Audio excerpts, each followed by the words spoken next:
Hello viewers, now it's time to get down to some really serious Pentax stuff. This is my bayonet series, the K bayonet as it's called.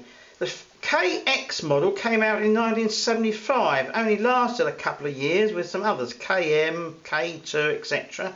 It's quite similar to the Spotmatic F that I showed you earlier. It's got the FP and X plugs for plugging in your cords for your flashes, focal plane flash bulbs and X, electronic. It's got a delayed action setting here, which fires after about 10 seconds. And an extra feature on the KX is the useful mirror up button here. You press it and the mirror goes up. It's up, it's down, it's up, it's down. Very useful to have a mirror up device.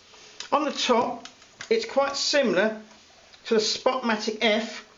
It's got the same lock, so you can't fire the shutter inadvertently when it's in your bag. Like, I can't fire it now. It's got the little red indicator which tells you when the shutter is cocked. That's red now for cocked, and it goes black when the shutter's fired. It's got the setting for your shutter speeds. It's got a electronic flash X synchronized hot shoe here. It's got a button here which you press when you want to test the battery. It's got an ASA setting lever here which goes up to 6,400, and you meter by having that standing off. It has to be off like that, otherwise the meter is on, and you can get a reading. If you leave it on, you'll do the battery in, so press it back like that to shut the meter off. It's got a standard shutter, cloth focal plane shutter at the back. Now Olympus came out in 1974 with a very small one called the OM1, and Pentax hurriedly followed suit, and they got this one, the MX. This is a smaller version of the KX called the MX. Now I've done some quite good work with it. I've used it for my local press photography, and I've worn out the flash synchronizing, so it doesn't work now. But it's still got a nice shutter, very nice shutter indeed. It's got the same delayed action device here. It's got the same FP and X plugs to plug in your corded flashes. On the top, it's got a little window here so you can see reflected in that viewfinder the aperture that you're going to set on your lens. It's got the same lock shutter here, so you can't fire it inadvertently. The same little red device here, the same speed selector, the flash hot shoe, and the rewind knob for when you want to rewind your film, having pressed in the button at the rear. It's got the cloth focal plane shutter the same. So that's the MX. It's quite small and it's completely manual. That is to say, it hasn't got an electronic shutter. You set it by looking in the viewfinder. Now I can show you some pictures taken with these cameras.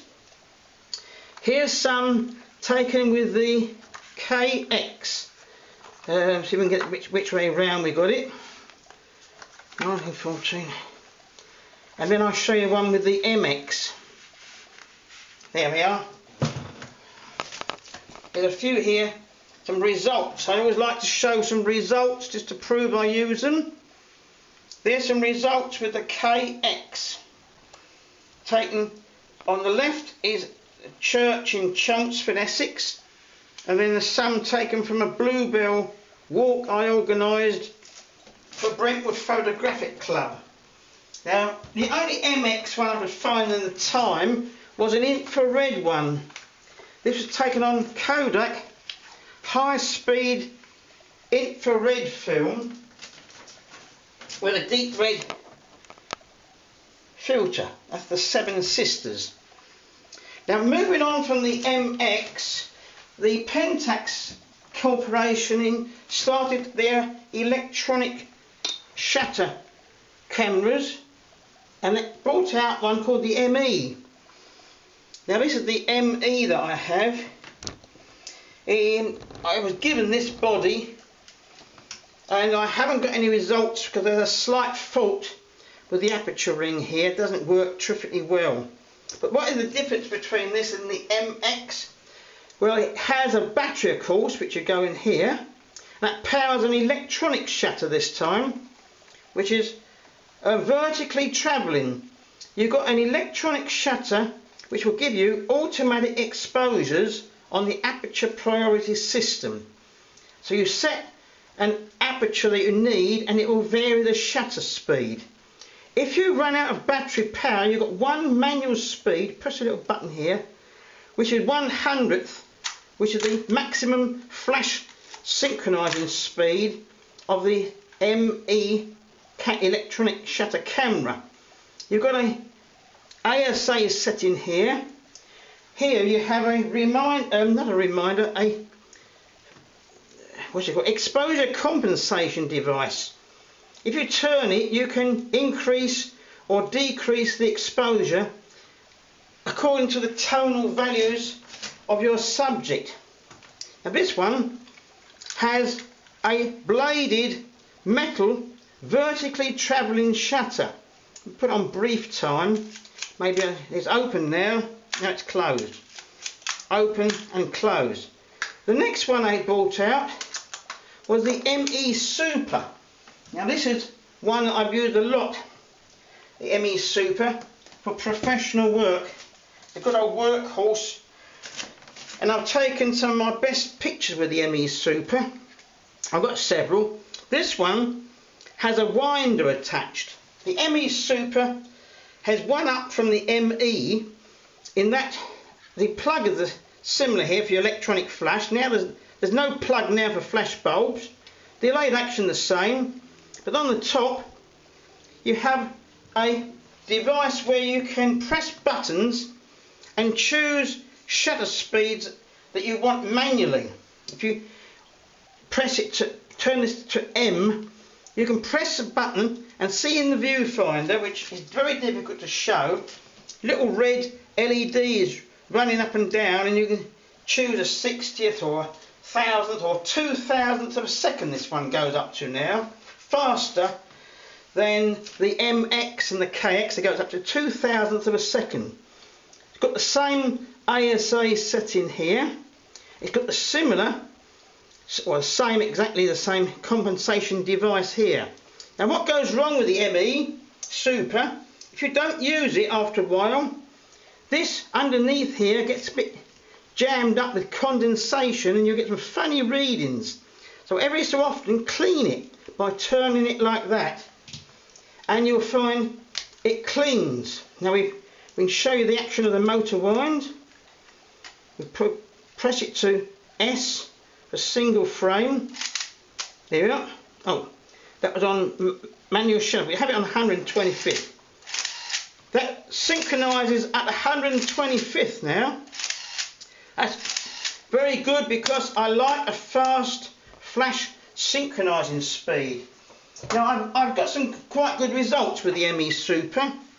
Here's one which I took showing a lifeguard. And I printed that myself. And here's one I took when I went out with Cebu Images Camera Club in Philippines, and I won £2,000 Lowe Pro vouchers with that one. And I was a bit disappointed because they only let me choose bags. Well, how many bags do you want? For goodness sake. Anyway, moving on from that is the LX. Now this one, I had two. The first one went in for repair and there was a fire at Pentax headquarters and they sent me a free one. And this came with a 1.4 M series lens, 1.4 Pentax lens, which is very sharp. It's got a similar delayed action here. It's got and also it's got the mirror up device. You press the, is it wound on? No, wind it on. There we are. Then we press this and the mirror should go up when you press the button. Except, this suffers from, I remember now, the famous LX sticky mirror syndrome. It suffers from the sticky mirror syndrome because it hasn't been used for a while, and after you've used it a couple of times the mirror frees up and then you can get it to work. But that's one of the faults with the LX. It's still got the similar FP and X plugs, but this time you've got a removable pentaprism. That is quite useful. You can take off the pentaprism here by pushing a little lever and that slides off. And if you look down into it, you can do some good candid photographs. Now this has an electronic shutter and a manual shutter. The electronic shutter goes from 1/75th, which is X synchronization, down to 4 seconds, or you can set it on a manual shutter here up to 2/1000th of a second. So you can use it with no battery, but only on 2000 or up to a 2/1000th of a second. It's got the ASA setting here, similar. It's got a cloth focal plane shutter, which is a bit of a shame because for a professional camera it only synchronises to 1/75th of a second, whereas the ME Super class of amateur camera will synchronise up to 125th. Well, the next one I've got is the program, not the program, I did have a program A, and then of course I'll show you some pictures taken with the LX after this. This is a P30N, and a lady gave me this one. This has got an A series lens. The difference is with the A series lens, it's got electronic contacts around here, and you can, and on the lens mount we now have electronic contacts for programmed exposure. That's an A series Pentax lens, and you set the A by pressing a little thingy there and turning it until the green A goes against the red index. Now this one you've got this on and off switch here. When it's red, it's on, and you can take a picture if there's batteries loaded, of course. They all take the same batteries. They take two 1.5 volt silver oxide batteries, the same. So that's quite useful, all these Pentaxes. The frame counter's in there now. It's got no electronic flash socket or FP socket. It's got a cable release socket instead. You can only use it with an electronic flash plugged into the hot shoe, which is something I don't like.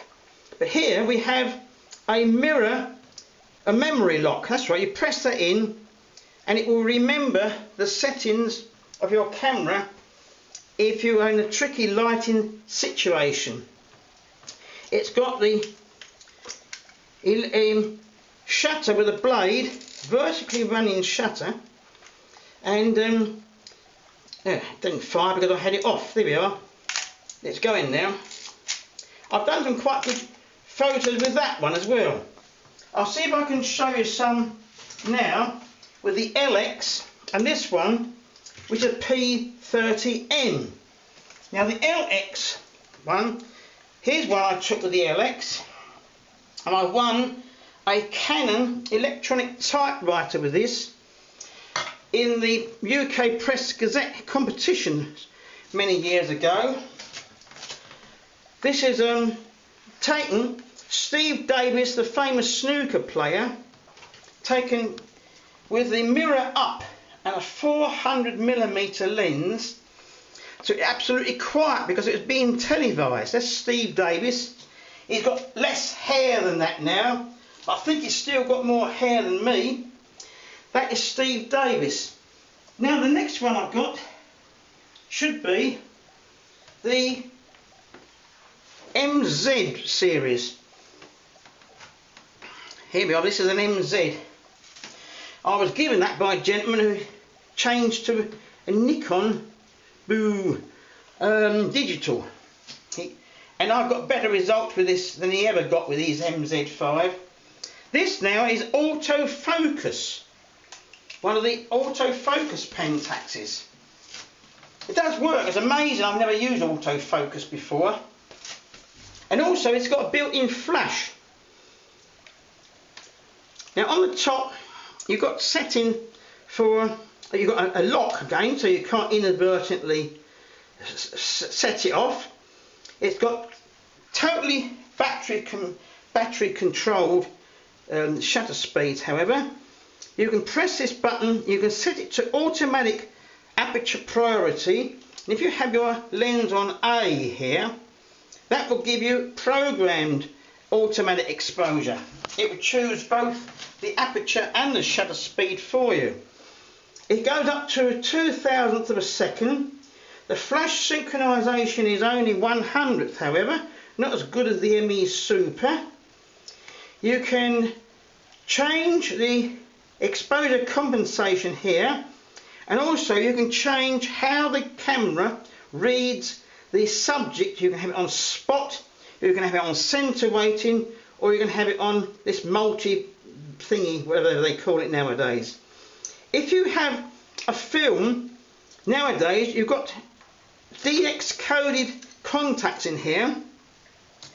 These are metal contacts which press on the cassette and tells the camera the ASA of your film. Now if you want to change it for down rated out of date film, you can do that. Luckily you can turn it on for a minute, then we can press this little knob here, turn around to ISO is opposite little black line. Then you can go up and down. On the ISO it's 160 now, 200. You can go up or down on the ISO. If you want to go down, you press that one. I had to read the instructions how to do it. Going down, I think it's going down. Anyway, you can change it, choose your own ISO. That works very well. The flash is a bit broken on this. A fault with the MZ series. There's a little plastic catch under here which easily breaks. But when I take a flash photograph, I just put my finger and hold it there, and it works. And it gives very good results with through the lens flash metering. I've used it with my Mecha Blitz, and I've used it with my built-in flash. Here's some results on the MZ5 Pentax. When I went to the World War I battlefields. To show if I can show you these quickly. Right, this is all on out-of-date film as usual. Kodak 200 out-of-date film. Now you'll ask me, how do I know which is MZ5 and which is P30, which is... Well, I write the details on the packet when I get the film processed. Then I do my own enlargements in the darkroom. Now these two have had fill-in flash with a little built-in flash, and it's very, very good indeed because it balances the daylight and the shutter speed. It works it all out perfectly for yourself. You don't have to do any calculations. It's with a 17mm lens, with a 24mm lens. That's with me 70 to 150mm lens. And we'll just finish up with some with the P30, which I forgot to show you. This is on black and white film. I processed myself. This is Fuji Acros film 100, out of date as usual. 2005 it was dated. Still gives good results. These are all taken on the World War I battlefields trip in Belgium. These with a yellow-green filter.